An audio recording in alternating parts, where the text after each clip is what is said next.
হ্যাঁ hello WhatsApp guys, welcome to Imran Hossain blog.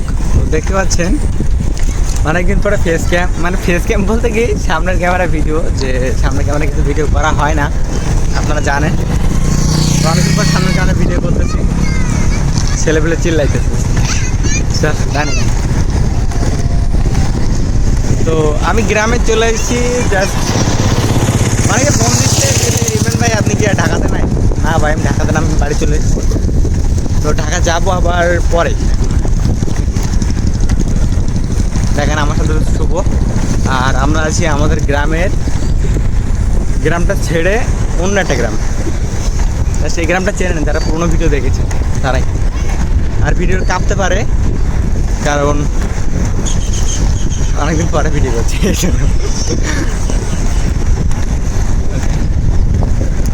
আর আমার পুরো ইয়েটা দেখা যাচ্ছে না, সেট আপটা দেখা যাচ্ছে না, আমি বুঝতে পারতেছি না। আমার পুরো সেট আপটা আমি সুন্দরভাবে ভিডিও করব। জাস্ট আপনাদের সেইভাবে ভিডিও করে দিতে গেলে আমার দুইটা জিনিস কেনা লাগবে গাইস।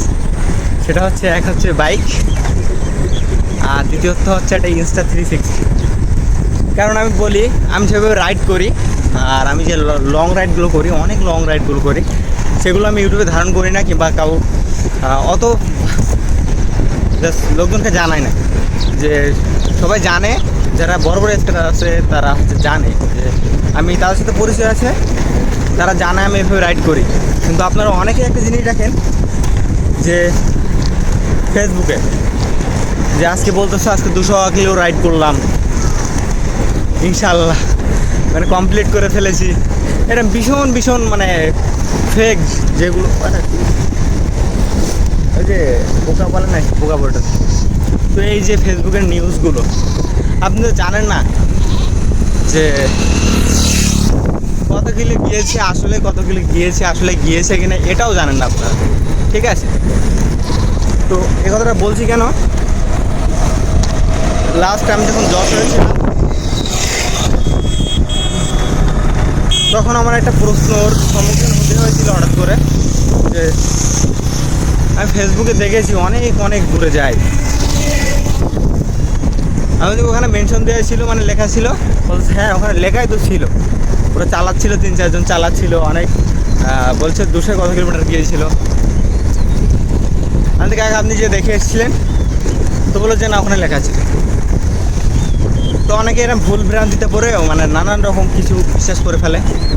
আবার অনেকে স্পিড যে ভিডিওগুলো আছে, যে ওভার স্পিড ভিডিওগুলো আছে, ডস মারা, এগুলো একটু শর্ট নেওয়া গেছে, ঠিক আছে? এগুলো তেমন কিছু না, এগুলো এডিটের কামাল প্লাস ধৈর্যর কামাল প্লাস ক্যামেরার কামাল, ঠিক আছে? কিন্তু আমরা দেখা যাচ্ছে আমাদের মতো যারা আছি, দেখা যাচ্ছে যে আমার কাজ করে দিন চালাতে হয়, কিংবা অল্প পুঁজিতে অনেক কিছু করতে হয়, এটা তো আমার পক্ষে সম্ভব না। এটা এখন ইমার্জেন্সি বাইক কেনা প্লাস ভালো একটা ক্যামেরা নেওয়া, এই জন্য আমি টুকটাক করে আপনাদের যেটা উপহার দিতে পারি এইটুকু। আমার কাছে এর চেয়ে বেশি আর এখন নাই, বাট হবে ইনশাল্লাহ। তো যেটা বলতেছিলাম আপনাদের মূলত, সেটা হচ্ছে আপনারা স্কেটিং চালান, বাট যে ভিডিওগুলো দেখতেছেন আপনারা কি জানেন না? আপনারা বুঝতেছেন সে ভিডিওগুলো অনেক সুন্দর, অনেক স্পিডে চালাইতেছে, 2-4 জনের গাড়ির উপর চলে যাচ্ছে, তারপর 10 মেরে গাড়ি ফাঁক দিয়ে চলে যাচ্ছে। তো ঠিক আছে, চলে যাচ্ছে, আমি মরলে আমার একটা ভাই আছে, আমার ফ্যামিলি চালাইতে পারবে, কিংবা আমার কোনো চাপ নাই। কিন্তু আপনার কিন্তু চাপ আছে গাইস, অবশ্যই আপনি এই কাজটা করবেন না। আপনার স্কেটিং চালাইতে মানা করতেছেন, আপনি ভীষণ জোরে চালান, বাট টাকার আসছে আপনারা এগুলো করতে মানা করতেছেন, কারণ এগুলো স্কেটিংয়ের ভিতরে পড়ে না। হয়তো আমি দেখেন না, আপনারা যদি বলেন যে ইমরান ভাই আপনি বলেন, আবার আপনিই চালান, আমি বলে চালাই। আমি যখন রানিং চালাই, এগুলো আমি ভয়েস করতে পারি না, হলে এর পুরো টিউটোরিয়ালটা আপনাদের দিয়ে দিতাম, যে কোন মানে হঠাৎ করে কেমন মানে বিপদের সম্মুখীন হইতে হয়। জাস্ট লাস্ট টাইম একটা জিনিস বলি, লাস্ট টাইম গিয়েছিলাম অনেক লং ট্রাভেলে, প্রায় 190-95 কিলোমিটার। লাস্ট যে গেছিলাম ঢাকা যাওয়ার আগে। তো ওখানে যে একটা বড় লেভেলের একটা বিপদ ঘটতে চলেছিল, বাট হয় নাই। তো আমি লাস্ট ছিলাম হচ্ছে আপনার বিআরটিসি, যে আমাদের হাইওয়েতে চলে বিআরটিসি। তো বিআরটিসির ব্যাগ ধরে আমি যাচ্ছিলাম বিআরটিসির পরিবহন। তো হাইওয়েতে কেমন চলে আপনারা তো বুঝতে পারতেছেন, 80, 90, 100 এরম প্লাস করে ফেলে। তো আমি হচ্ছে তখন অত স্পিডে চলতেছিল না, জাস্ট 90, 80, 90 এরকম স্পিড চলত। তো আমি ফাও কথা বলতেছি না, জাস্ট আপনাদের বোঝাতে না, বলতেছি সত্যি কথা। তো এরকম 80+ ছিল, এটা আমি বলতে পারি 80+ ছিল। আর হঠাৎ করে বাসটা ব্রেক মারছিল, যেটা আমি একদম বুঝে উঠতে পারি নাই। আর বুঝে উঠতে পারলে আমি কী বলবো, আর পরিবহনের ব্রেক তো একদম মিস করে নাই, জাস্ট একবার দুম করে ব্রেক দিছিল। আর আমি এমনভাবে পাশ কাটে চলে গেছিলাম ওপরে একটা গাড়ির, কী আর বলবো আপনাদের। আর হাইওয়েতে তো মোটরসাইকেল তো মাঝা দিয়ে যায় না, তাহলে মাঝায় যেটুকু ফাঁক থাকে সেইটুকু ফাঁক দিয়ে আমি বেরিয়ে গেছিলাম। অফিসারে একটি ট্র্যাক আসছে, তো আমি বসে গিয়েছিলাম ওটা পার করে, জাস্ট বসে গিয়েছিলাম। যে এমন কি বিপদ, মনে করেন যে ওই গাড়িটা আমার মোটর সাইড দিয়েছিল না, একদম লেগেছিল, তখন আমার অবস্থা কী হতো। তো এইরকম বলে কথা না, অনেক সম্মুখীন আপনি বিপদের সম্মুখীন হয়েছেন।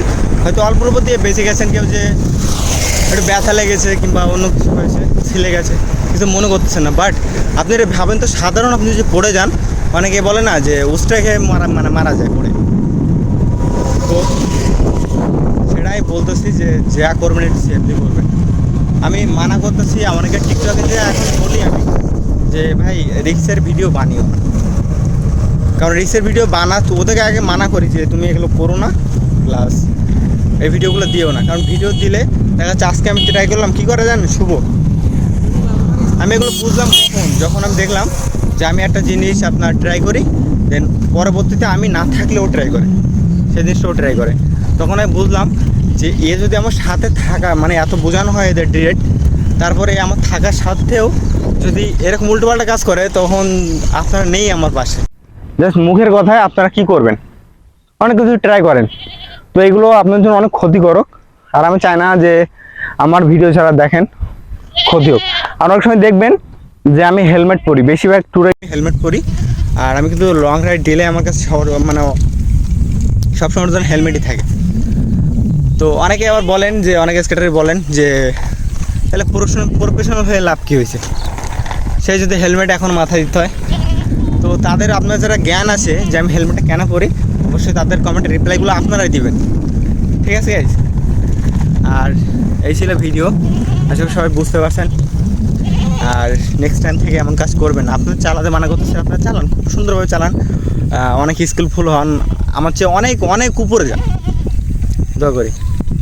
তবে ওই যে বাজে রাইড মানে বাজেভাবে রাইড করেন না, এটা আমার কোনো ক্ষতি না। আপনি দেখেন, আপনার যদি কোনো প্রবলেম হয়, তা আমি জানতেও পারবো না যে আপনার প্রবলেম হয়েছে, বাট কিন্তু প্রবলেম আপনার পরিবার হয়ে যাচ্ছে কিংবা আপনার হয়ে যাচ্ছে। তো এই জন্য মানা করতেছি গাইজ, কথাগুলো একটু মাথায় নেবেন আর সেভাবে চলাফেরা করবেন। আর ছোট বাচ্চারা বিশেষ করে ওরা দেখবেন যে হঠাৎ করে একটা ব্রেক মেরে দিল, ঘুরলো না, মানে পিছনে কী আসছে সেসব কিছু দেখলো না, এগুলো একটু খেয়াল করবেন। তো সবাই ভালো থাকবেন। আর চ্যানেল নতুন হয়ে থাকলে অবশ্যই চ্যানেলটা সাবস্ক্রাইব করবেন। আর অনেকদিন ধরে ভিডিও দেওয়া হয় নাই, কারণ ঢাকাতে একটা জব করতাম, টাইম তেমন পেতাম না, এই জন্য ভিডিওটা দেওয়া হতো না। তো এখন থেকে আবার কন্টিনিউ ভিডিওগুলো পেয়ে যাবেন।